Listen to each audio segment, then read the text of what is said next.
Hey, hey, hey, hey. Come on in, come on in, come on in. I'm super excited tonight to be able to share with you guys a subject that is near and dear to my heart. So, as you guys come in, I'll give you a few moments to come on in. Come on in, come on in the room, come on in and join this discussion. So, as you come into the Facebook Live, if you would do me a favor, like, love, and share this feed. Yep, yep, yep. Like, love, and share this feed.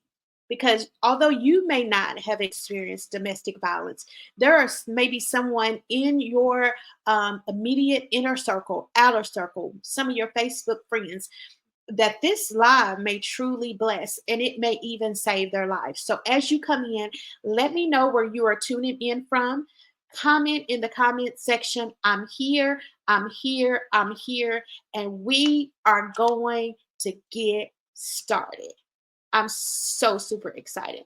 So, those of you may be aware that October is Domestic Violence Awareness Month. And so before the month ended, I wanted to bring some enlightenment. I wanted to shed some light on domestic violence because I believe that in society, it is not talked about enough. Too many domestic violence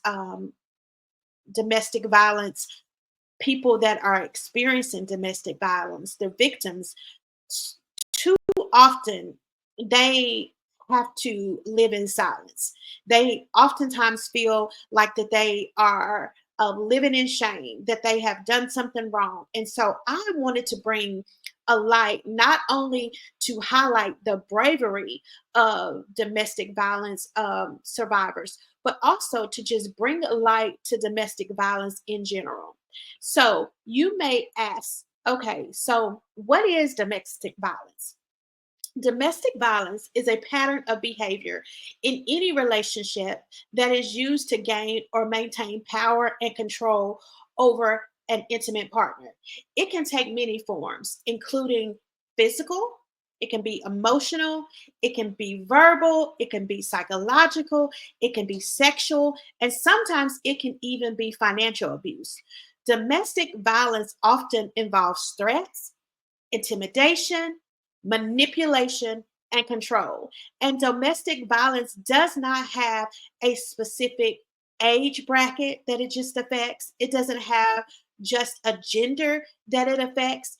It affects not just Black people, white people, it affects a lot of people and it crosses over all socioeconomic barriers. So it just doesn't affect young Black women. It doesn't. And it's not just specific to a gender role. It is not just specific to, oh, domestic violence only happens to women. No, it can happen to anyone. The painful truth is that this can happen to anyone. It can happen to the person you least expect, your neighbor, your coworker, or even you.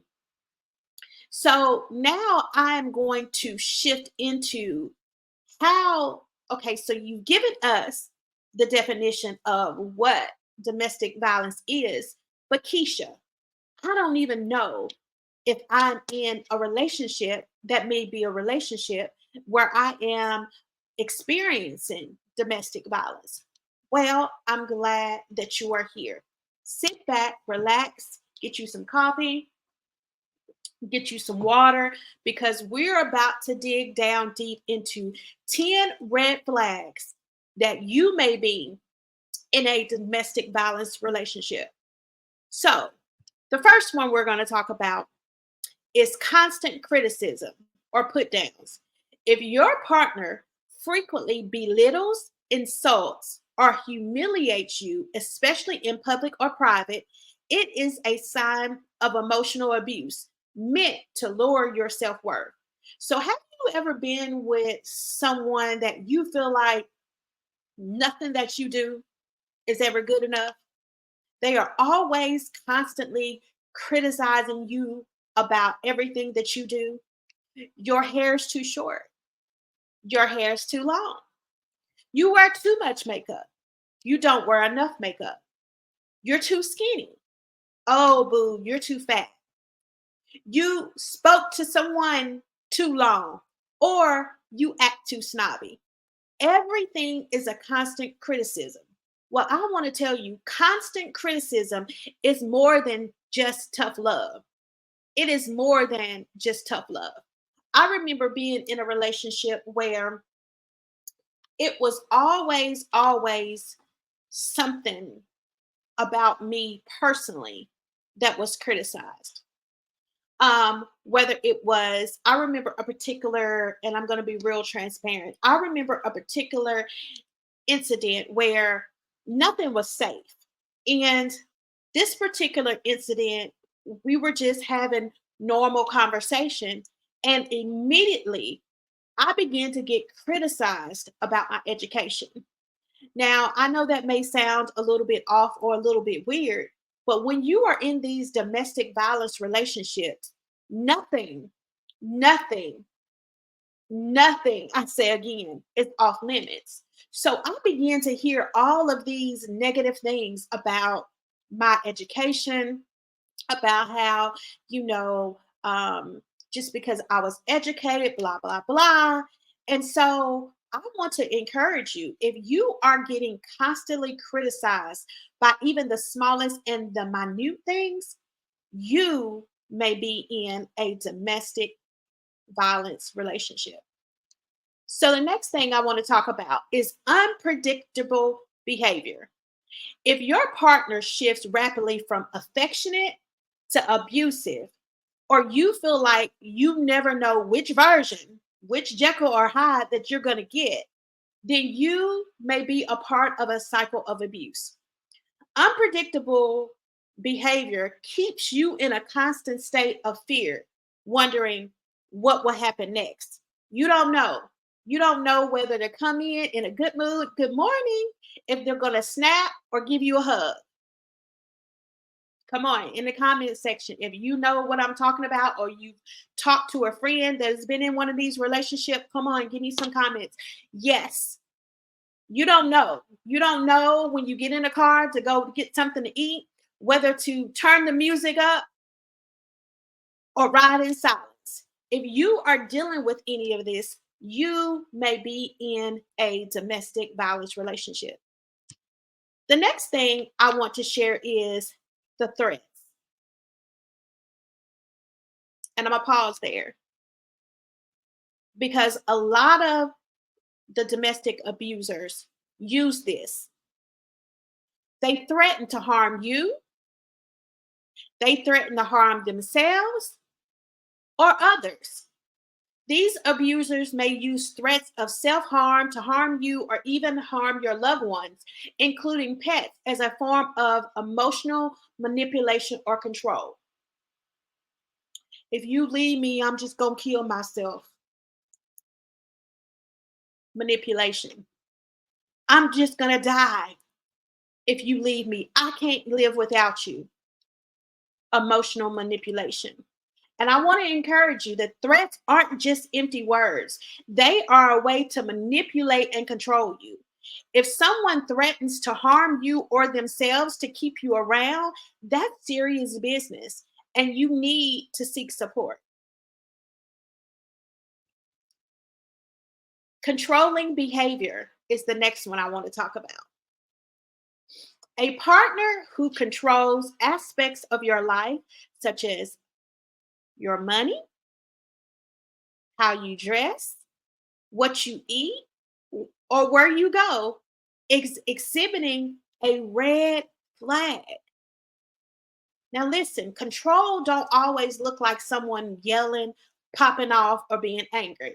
Sometimes these little behaviors are subtle, like deciding what you wear or monitoring your spending. So those of you that are listening to me, drop in a comment if you or someone you love have ever noticed any kind of controlling behavior that often disguises itself as caring or concern.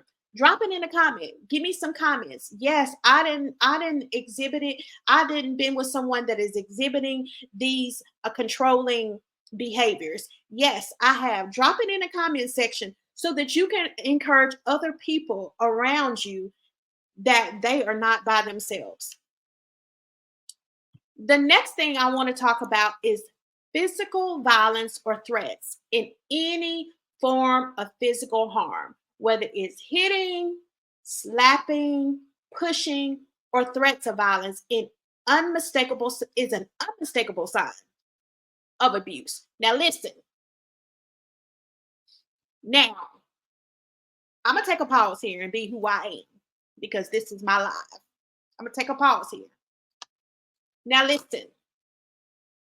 If somebody is bopping you upside your head, you are in an abusive relationship. That is not normal behavior. So I'm going to share something.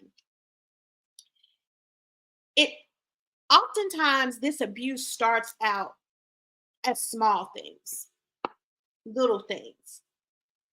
And the abuse doesn't usually lessen. Hear me, hear me, hear me, hear me. Don't swipe off. I know that this is getting a little raw and real for you, but don't exit this live.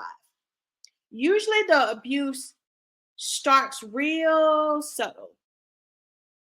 And over time, it gets a little worse and a little worse. First, it starts with just a pop. Oh, oh, he just popped me. Hmm. Then they may start with he slaps you. Oh, he just slapped me.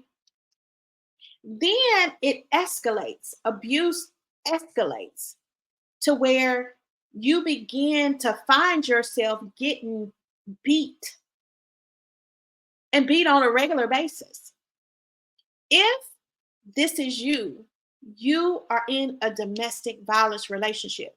Now, I know this one may seem obvious, but even just the threat, I'm going to beat you, I'm going to beat you up, I'm going to beat your tail. Even just a threat of violence is a huge warning sign.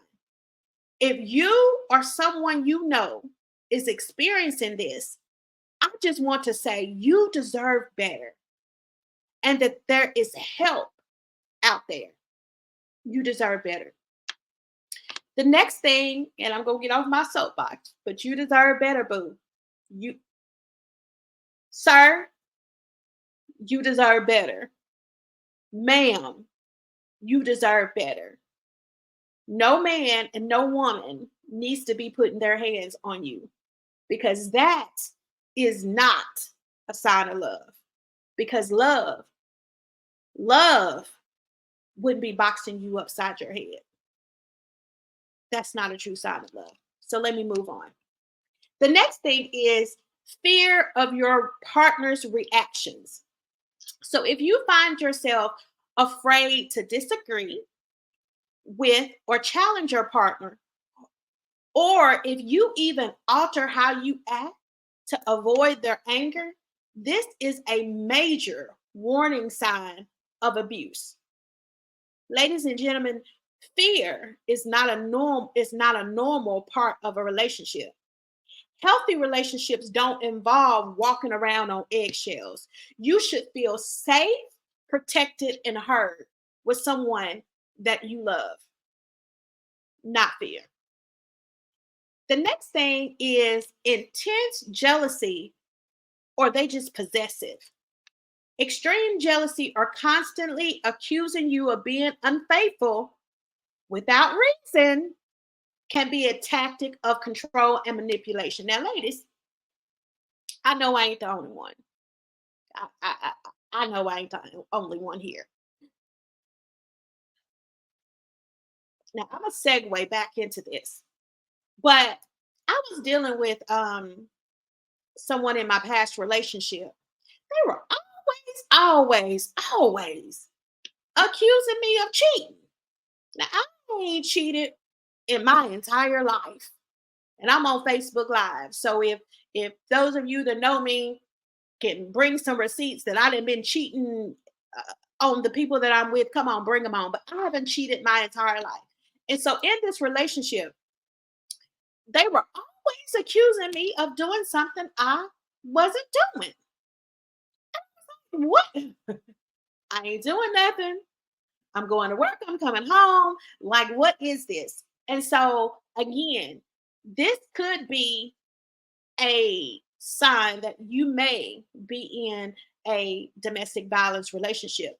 Jealousy in a relationship can sometimes feel like it's flattery, but when it becomes possessive, it is toxic. Put that in the comment section. It's toxic. It's toxic. It's toxic. If someone is calling you 5,000 times a day because they want to know where you are, you can't get a nap because they want to know where you are, who you with, who you talking to, what you got on, did you go to the store, did you not go to the store, who did you talk to when you went to the store. Put in the comment section. Jealousy in a relationship feels like flattery, but when it becomes possessive, it is toxic. Put down there, it is toxic. It is toxic. It is toxic. Anyone, anybody else on this live, has anybody else experienced jealousy that turned into constant accusations? If that's you, just put in the comments, I've experienced that. That's me. You're not by yourself, leading lady. I've been there. I've done that. It's more about control than love. I want you to know that. So the next thing I want to share is blaming you for their behavior.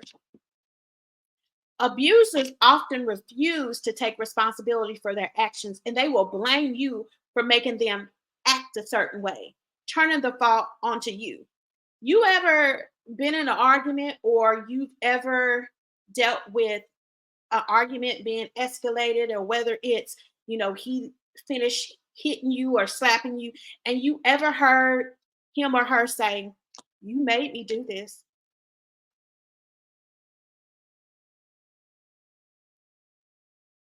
You didn't lose me on the live. I just got quiet. You made me do this." That is a classic manipulation tactic. Please don't, ladies and gentlemen, take the blame for someone else's bad behavior. It is not your fault. Now, ladies, I'm going to say this. You don't have no business bopping your partner upside the head either. Now, ladies, you, just because your man has been taught to not put his hand on women, that does not give you, Miss Ma'am, Miss Lady, the right to put your hands on your man, your husband, your boo. Keep your hands to yourself. That you don't have a right. Keep your hands to yourself. Abuse is not okay. One way or the other, whether it's a male or female, it is not okay. So, Miss Ma'am, when you get all excited and all up in the trees and you ready to fight and you ready to pop off, please, please, ma'am, please, sir, please keep your hands to yourself. Because if you're in a relationship that the person you're with seems to always, you guys are always fighting and it's always ending up physical, you guys need to separate. Go your separate ways, because love does not hurt.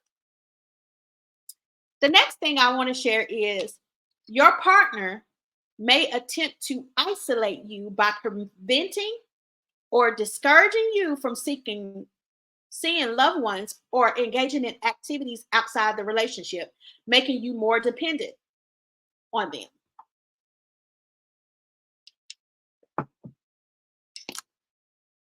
So do you all of a sudden feel like you being cut off from your family and your friends and the people that you care about and the people that care about you and the people that care about me? Isolation is a big red flag. When someone tries to control who you see and where you go, it's a way of keeping you dependent on them. If you got in this relationship with this boo that you think is all that in a bag of chips, and you came into this relationship and you had three riders, three friends that had your back front and side to side, but you get with this jigaboo, oops, I hope I don't get in trouble for saying that. You get with him, and all of a sudden now you've been with him 6 months, you've been with him 9 months, you look up and ain't none of your friends around. And you can't go hang out with none of your friends. You can't talk to none of your friends. Then, baby, you may be in a domestic violence relationship. So, the next and the last thing is financial control. If your partner restricts access to money, controls your spending, or withholds financial resources, this can be a way to trap you into a relationship. Some people don't think about financial abuse, but controlling money is a way of trapping someone in a relationship. So, I also wanted to share with you the flip side. The flip side may be if you are in a relationship and they are financially abusing you. Every time you turn around, your resources are being used. You're spending all the money. You paying for everything. You are taking care of stuff. You look at your bank account, your savings account, your cash app.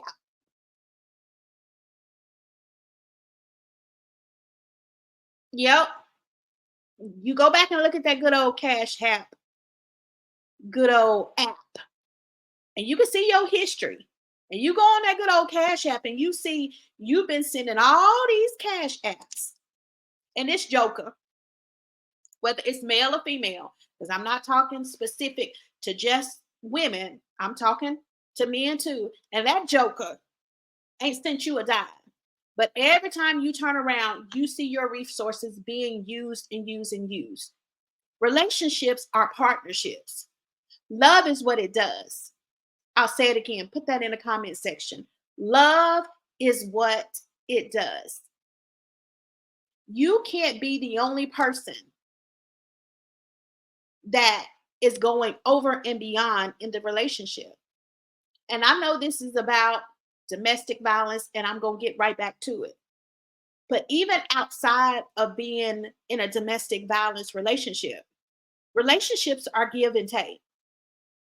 Relationships are about our partnerships. And if a relationship and a partnership gets to where it's one-sided, then there's an issue. Then you need to take back your control. Then you need to do some self-reflection, some self-evaluation, and see what is your next step. Because relationships are meant to be fruitful. Relationships are meant to be built on trust, built on love. And I'm just sorry. I have a hard time believing that you say you love me, but you hit me upside my head.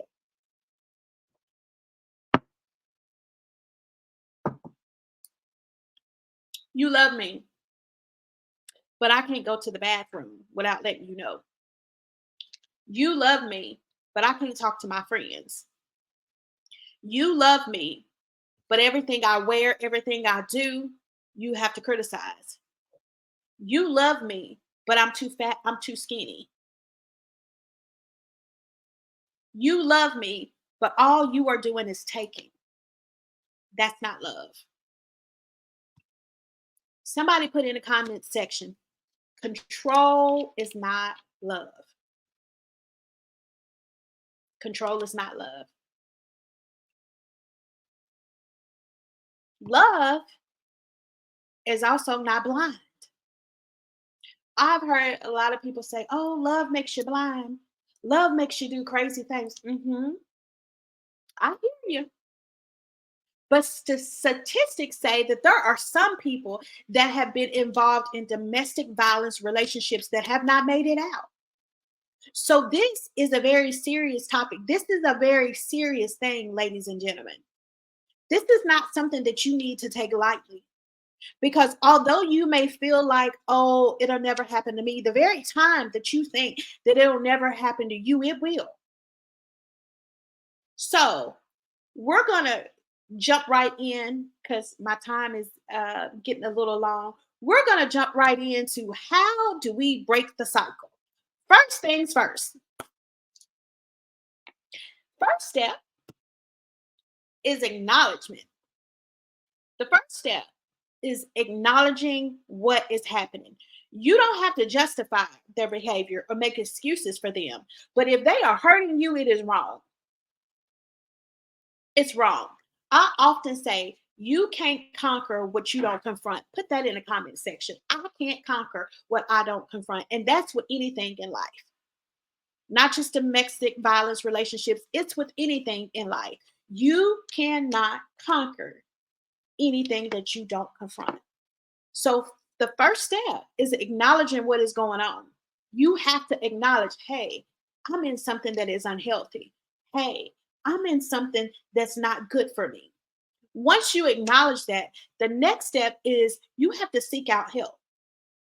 And I know that that is easier said than done, but there are people out there that want to help you.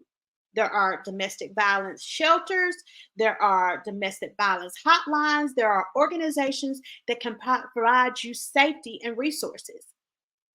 You can always go talk to a professional. Yeah, it's okay if you want to talk to your rider, your friend, but you need to seek professional help. The next thing you need to do is creating a plan. You need to have a plan. You've acknowledged I'm in something unhealthy. You've acknowledged that I'm with someone that is hurting me. You have acknowledged I have to get out of that. Next, you need to create a plan. Having a safety plan in place can make all the difference in the world. It might mean knowing where you can go for an emergency. I'm going to put this up here where you can see too. You may want to keep important documents and a small stash of money somewhere hidden. And try to memorize the phone numbers of people who can help you. I'm going to go back to that um, having a plan. Having a plan, walking through this plan, talking through this plan with a professional. Even some of those organizations that are out there that can help you. Also, I know that some of you may have saw where earlier we talked about the financial control. But part of the plan is keeping, if you know that you're in an unsafe, unhealthy relationship, then every so often you need to take a certain amount of money and put it in a stash for those times or when you are going to be able to break free. You need to stash some money. So if you are feeling unsafe right now, please know that there are resources you can call, like the National Domestic Violence Hotline. The hotline number is up here. It's 1-800-799-SAFE. I'm going to leave that up there for a moment. Jot it down, screenshot it. There is no shame. There is no shame. All I want is for you to be safe and in a healthy, thriving relationship. There is a way out. And through the path, although the path may be hard, you don't have to walk it alone. You are not alone. There are so many. Put that in the comment section. Oh, I feel that.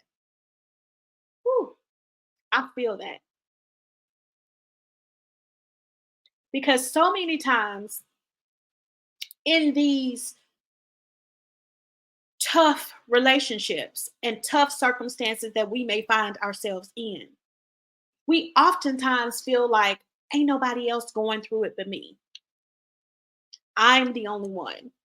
I'm the only person that has ever went through this, but I want to tell you tonight, you are not alone. Take the brave step of stepping out and choosing you first. You deserve so much more, so much more. So now, Keisha, tell me, how do I rebuild my life? So, rebuilding after abuse can sometimes be scary. It can sometimes feel uncertain, but I want to encourage you that there is life after abuse. And so, for those of you that have left abusive relationships, I want to take this moment right now to acknowledge your bravery. The road to healing is long and it's not always easy, but I need you to know this: you are not broken. What you've been through may have left scars, but those scars are proof that you are a survivor. Rebuilding after abuse is about reclaiming your sense of self. It's about rediscovering the pieces of you that were hidden, stifled, or even lost along the way. Now, some days the journey may feel overwhelming. You may question your worth or feel like you don't know where to start. But healing is possible, one step, one day, one decision at a time. I need you to surround yourself with people who will lift you up, people who remind you of the love, the joy, and the beauty that is within you. Healing doesn't happen overnight, and there is no perfect path to it. And there are going to be some days that are going to be so much more harder than others. But every day, hear me, every day is a chance for you to rebuild, to rediscover who you are beyond the hurt. Lastly, you are more than what happened to you. You are worthy of love, of peace, and joy. And don't ever let anyone, least of all, that knucklehead, whether him or her, that has abused you, tell you otherwise. So, what is the call to action as I'm ending this live?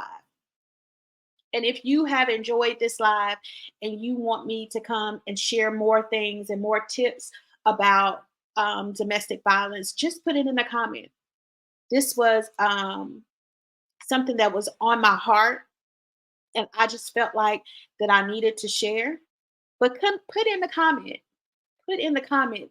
Encourage a woman in the comment. Take this moment.